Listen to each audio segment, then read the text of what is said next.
Yeah, I mean, super special, and I feel really happy, and I feel like I really deserve this one. Um, I feel like it's been a little bit of a long time coming after the US Open, and I've had a few weeks, like the past few weeks, that I've been really close. So I feel like I'm really deserving one. And can you just take us through your round two? What was going through your head as you were headed down the stretch? I actually wasn't super nervous or anything. I just came out with a really good attitude, and I was like, let's just have a lot of fun today, and trust that I've put in the work. And I started really well. The front nine, I think I made 3 birdies, and had a little bit of a. I made a mistake on the par 5 and made double, but other than that, I feel like I was pretty solid all week, and obviously the playoff was really fun to play, especially with a player like Charlie, and she's very competitive and very aggressive and fierce, so always have fun playing with her. And after that amazing par putt on 18 too, were you ready emotionally to head into the playoff and ready to go? Yeah, actually, I after that putt, I was like, I just told myself, I was like, let's go and win this one. So, obviously at Founders with Jin Young, that playoff didn't go my way. So this one I really wanted to make it go my way. So. Just because it has been a minute since the Women's Open, where does this one kind of stand at the moment? Is it more satisfying to kind of have to wait for another one, or are you just happy to get it done? I think I just happened to get it done.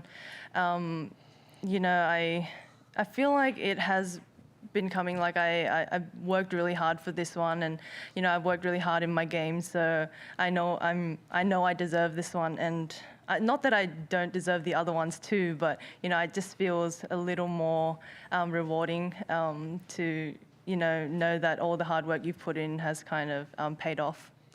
12, I know was disappointing, but how did you kind of reset? How did you and Brad kind of reset after that? Maybe miss club, I don't know, but and really kind of lock in those next 6 holes.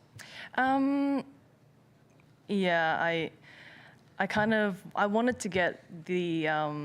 I wanted to get that back 9 back to par, but obviously I didn't make birdies coming in. So that was kind of my goal. I just set myself after that hole. So I tried to make the birdies and play to the best that I can every shot. So I was just trusting that I had it in me, and just playing every shot like with my full commitment. So just trusting the process, I guess.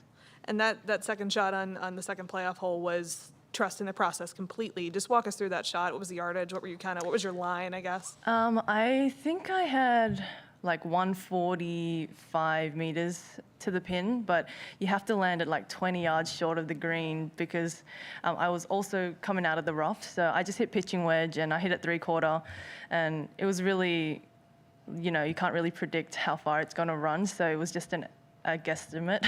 I was like, oh, it's probably going to run this much. So I just need to put it on a good line, and it'll probably just roll up there. So it was just really trusting that it was going to come out the way I thought it was going to come out, and that it was going to roll all the way to the pin.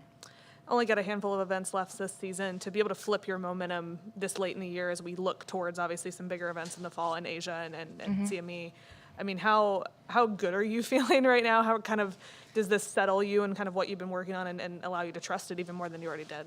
Yeah, definitely. I mean, this one is the actual.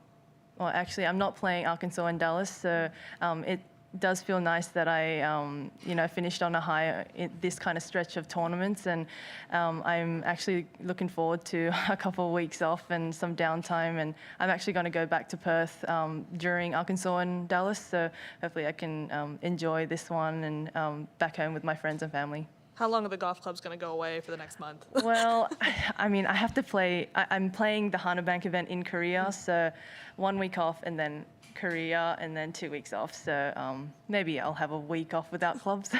Hope so. Can you tell us your thoughts about the tournament itself, the country club, the course, and the fans here?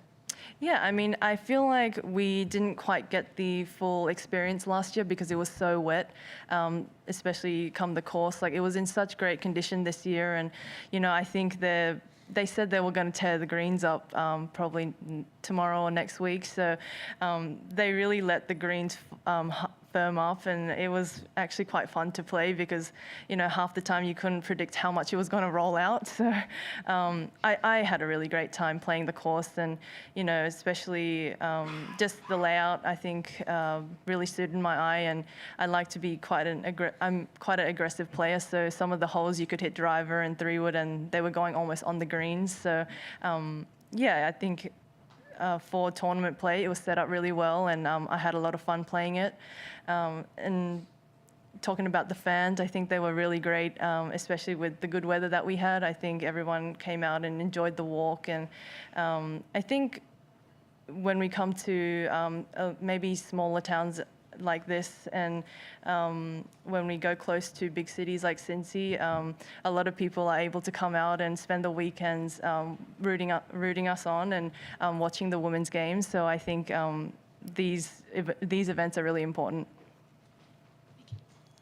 And if there's anybody in the Zoom that has any questions at this time, please unmute.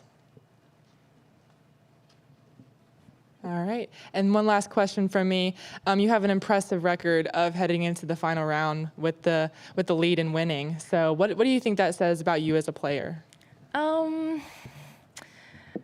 guess I just have a lot of grit. Come down the stretch, I never give up, and I like to think that I'm always putting pressure on my opponents and not giving it up too easily. So I think I just have a great fight in me and really great resilience.